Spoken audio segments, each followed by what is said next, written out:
beings have believed that they finally arrived at a period of enlightenment, only to repeat then cycles of conflict and suffering. Perhaps that's our fate. We have to remember that the choices of individual human beings led to repeated world war. But we also have to remember that the choices of individual human beings created a United Nations so that a war like that would never happen again.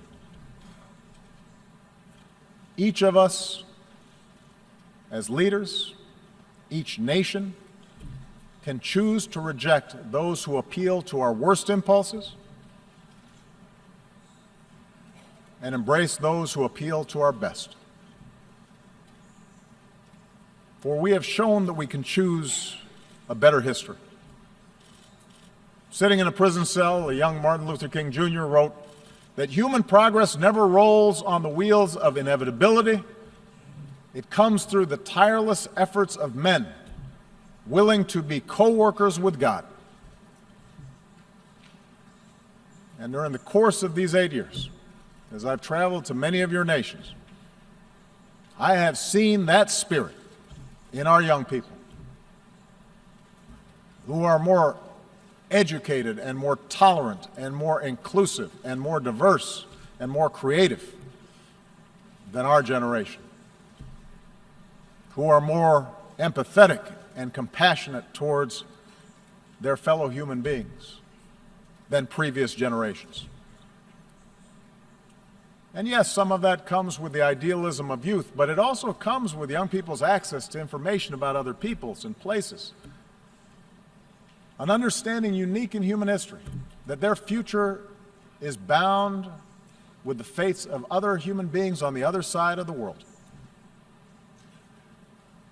I think of the thousands of healthcare workers from around the world who volunteered to fight Ebola.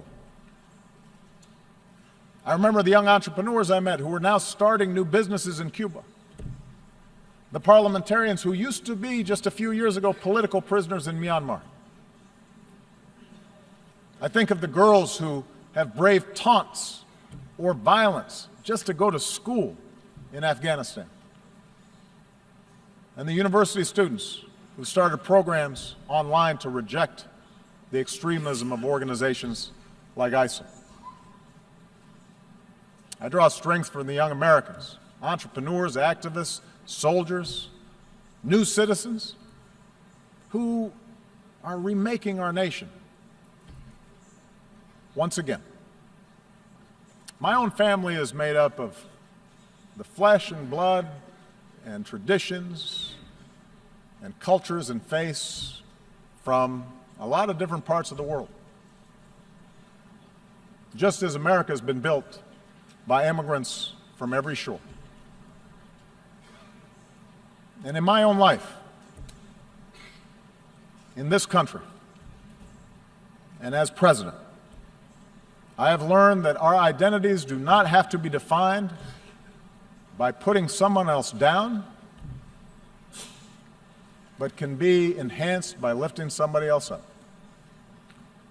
That they don't have to be defined in opposition to others, but rather by a belief in liberty and equality and justice and fairness. And the embrace of these principles as universal doesn't weaken my particular pride, my particular love for America. It strengthens it. My belief that these ideals apply everywhere doesn't lessen my commitment to help those who look like me or pray as I do or pledge allegiance to my flag. But my faith in those principles does force me to expand my moral imagination and to recognize that I can best serve my own people. I can best look after my own daughters by making sure that my actions seek what is right for all people and all children and your daughters and your sons. This is what I believe, that all of us can be co-workers with God. And our leadership and our governments and this United Nations should reflect this irreducible truth. Thank you very much.